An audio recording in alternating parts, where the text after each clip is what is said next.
तो आपको पता ही है लास्ट मंथ अगस्त में 22-24 अगस्त को हुई है, आपको पता होगा पीएम मोदी जोहानिसबर्ग भी गए थे।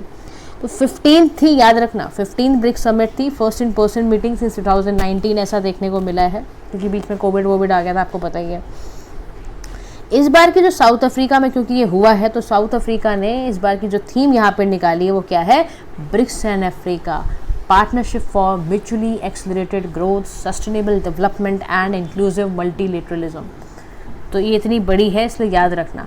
उसके बाद इन्होंने apart from BRICS leaders, South Africa ने 55 कंट्रीज़ अफ्रीकन यूनियन की बुलाई थी इवेंट में, 20 अदर लीडर्स एशिया से बुलाए थे, साउथ अमेरिका से बुलाए थे, कुछ स्मॉल आइलैंड स्टेट भी आए थे, जो पूरे ग्लोबल साउथ को बेसिकली, यहाँ पर आप देखोगे ग्लोबल साउथ को बहुत ज़्यादा तवज्जो दी गई है।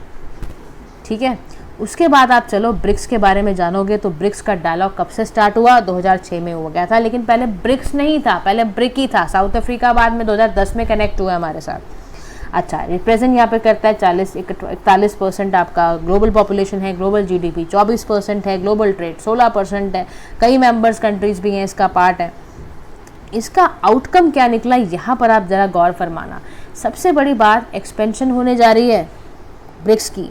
पहले 5 नेशन थे, हमने 6 नए कंट्रीज़ को मेंबरशिप देने की बात करी है, जो जनवरी 2024 से इफेक्ट में आ जाएगी। क्या क्या नाम है उनके, Argentina, Egypt, Ethiopia, Iran, Saudi Arabia, UAE.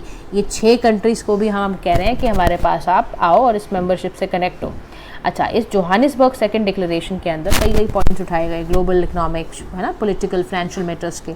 3 इसके पिलर्स होते हैं, आपको पता ही है, political security, economic, financial, cultural, people to people cooperation की बातें, स्ट्रैटेजिक पार्टनरशिप, यहाँ पर ट्रेडिंग इन लोकल करेंसीज के बारे में बात हुई, push for United nation reforms की यहाँ पर बात हुई। ये सारे के सारे यहाँ पर बातें हुई हैं। अच्छा, ब्रिक्स के एक्सपेंशन से फ़ायदा क्या होगा, तो जियो पॉलिटिकल, जियो इकोनॉमिक एक्सपेंशन होएगी। भाई ज़्यादा से ज़्यादा लोग आएंगे, एजेंडा ज़्यादा से ज़्यादा डिस्कस किए जाएंगे। मेजर ग्लोबल ऑयल प्रोड्यूसर्स को हमने इनवाइट कराया, स्विच कैनाल्स वालों को, इजिप्ट को कराया हमने। ये सारे के सारे जो near crucial trade checkpoints हैं, चौक पॉइंट्स हैं आपके, उनको इनकॉर्पोरेट करने का मौका मिलेगा। इंफ्रास्ट्रक्चर बिल्ड होगा इंडिया, ईरान, रशिया में। ऑलरेडी जो आपका international north south transport corridor है उसको एक कनेक्शन मिल सकता है, न्यू हाइजेंस ओपन होंगे, अफ्रीका की ग्रोथ हो सकती है, उनको एक फ्री ट्रेड एरिया मिल जाएगा, इंटीग्रेशन का मौका मिलेगा, डेवलपमेंट ग्रोथ का मौका मिलेगा। ग्लोबल पीस की आप बात करते हो, 4 मेजर उठा लो आप मिडिल ईस्ट कंट्रीज़ को, Egypt, Iran, UAE, Saudi Arabia, 5 को हमने 4 कंट्रीज़ को बुलाया, तो इससे फ़ायदा हमें मिलेगा।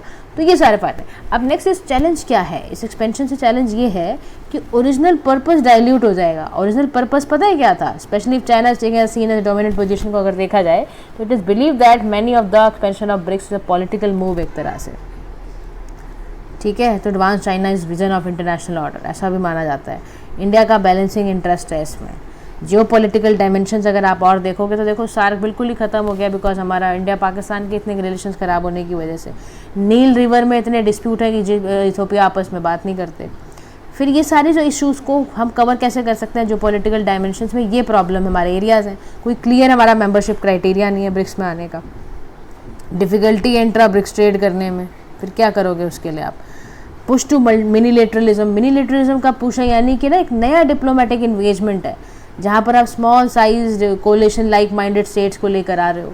अब मिनीलेटरलिज्म पे क्या थ्रेट होता है कि आप ना ग्लोबल कलेक्टिव एक्शन करना बंद कर दोगे आप, फिर आपको फिर और मैसिव थ्रेट आ सकता है। तो इंडिया इस डेवलपमेंट में क्या कर सकता है, देखो इंडिया को बैलेंसिंग एक्ट निभाना पड़ेगा। इंडिया को अपने टाइज वेस्टर्न पार्ट्स के साथ, स्पेशली यूएस के साथ भी मेंटेन करने हैं, और ब्रिक्स में क्योंकि अब आप ईरान को भी इंक्लूड करने जा रहे हो, ईरान और यूएस की दोस्ती तो आपको पता ही है कितनी दुश्मनी आपस में, सैंक्शन लगा रखा है वहाँ पर। तो वो आप कैसे मैनेज करोगे वो आपको देखना पड़ेगा, अपने इंटरेस्ट के हिसाब से देखो आप। चाइनीज़ की इन्फ्लुएंस आपको पसंद नहीं आएगा, क्योंकि देखो आप चाइनीज़ इन्फ्लुएंस यहाँ पर देखने को मिल रहा है। ग्लोबल साउथ वर्सेस आपका जो वो ब्रिक्स इमर्ज हो रहा है, वो एक प्रॉब्लम है। इंडियन पेमेंट सिस्टम की बात करोगे अगर आप, तो इंडिया का एक काम ये कर सकता है कि इंडिया अपने पेमेंट सिस्टम को बेसिकली यहाँ इंकरेज कर सकता है, indirectly encourage the idea of internationalisation of रूपी। फ़ायदा लो ना आप इन चीज़ों को, आप क्यों सारे नुकसान देख रहे हो। एनर्जी सिक्योरिटी में मदद लो, defining membership criteria like this. ठीक है, तो ये एक तरह के है। नेक्स्ट इस मालाबार एक्सरसाइज के बारे में बात आई है। अब याद रखो मालाबार को, यहाँ पे देखो आर्टिकल में लिखा है कि this is not just an exercise. Malabar में कौन कौन एक्सरसाइज करता है नेवल एक्सरसाइज, तो आपको 4 कंट्रीज़ के नाम याद होने चाहिए। What are those countries, India, Japan, US and Australia. तो आपको चारों कंट्रीज़ के नाम बिल्कुल पता होने चाहिए, IJUA। ठीक है, कहाँ हुई याद रखो, इस बार पहली बार ये coast of Sydney Pacific Ocean में हुई है, हर बारी वरना इंडियन ओशन में होती थी। बैकग्राउंड समझ लो इस एक्सरसाइज का, 1992 में शुरुआत होती है, पहले इंडिया और यूएस करते हैं बायलैटरल एक्सरसाइज। 2007 में पहली बार ऐसा हुआ कि ऑस्ट्रेलिया, जापान, सिंगापुर भी देखने को मिले। उसी सेम साल में यूएस, जापान, ऑस्ट्रेलिया, इंडिया ने क्वाड 1.0 बना लिया। 2008 में चाइना का प्रोटेस्ट चल रहा था, तो ऑस्ट्रेलिया सब्सिक्वेंटली जापान नहीं आया, क्वाड में नहीं जुड़ा। फिर जापान परमानेंट पार्टिसिपेंट बन गया 2015 में मालाबार एक्सरसाइज का। ऑस्ट्रेलिया ने रीजॉइन करा क्वाड 2.0।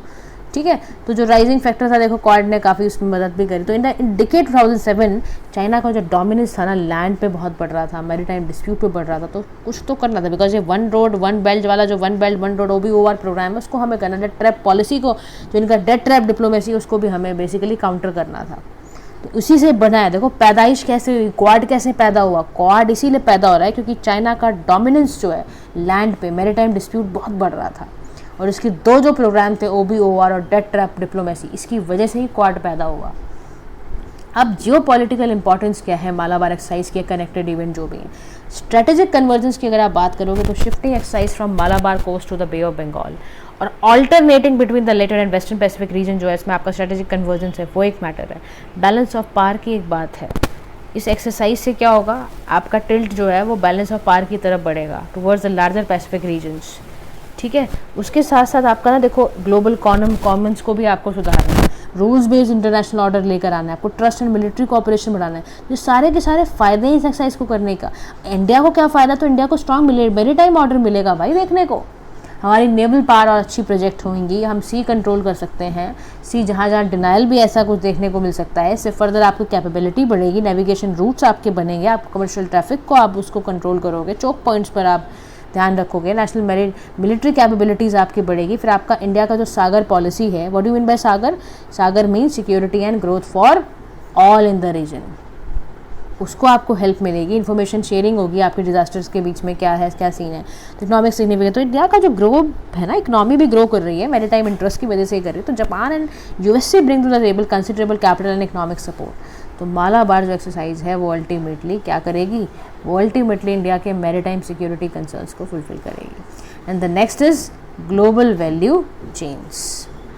तो देखो जी, आपका जो ग्लोबल वैल्यू चेन की बात है, तो ट्रेड एंड इन्वेस्टमेंट मिनिस्टर्स हैं G20 नेशंस के, तो अंडर इंडिया के जो G20 प्रेसिडेंसी है, agree to map global value chain. तो उन्होंने अडॉप्ट करा है G20 generic framework for mapping GVC।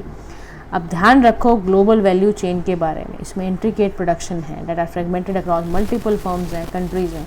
अच्छा, यहाँ पर आप ध्यान रखो ग्लोबल वैल्यू चेन के अंदर हम बेसिकली चाहते क्या हैं, हम ये चाहते हैं मल्टीपल फर्म्स मिलके, कंट्रीज़ मिलके कॉस्ट को ऑप्टिमाइज़ करते हुए, यानी कि ऐसी कॉस्ट हो जिसमें हमारा एफिशिएंसी बढ़े, प्रोडक्शन एफिशिएंसी बढ़े, ज़्यादा महंगा भी ना पड़े। इंटरनेशनल ट्रेड से ये डिस्टिंक्ट कैसे होता है समझ लो।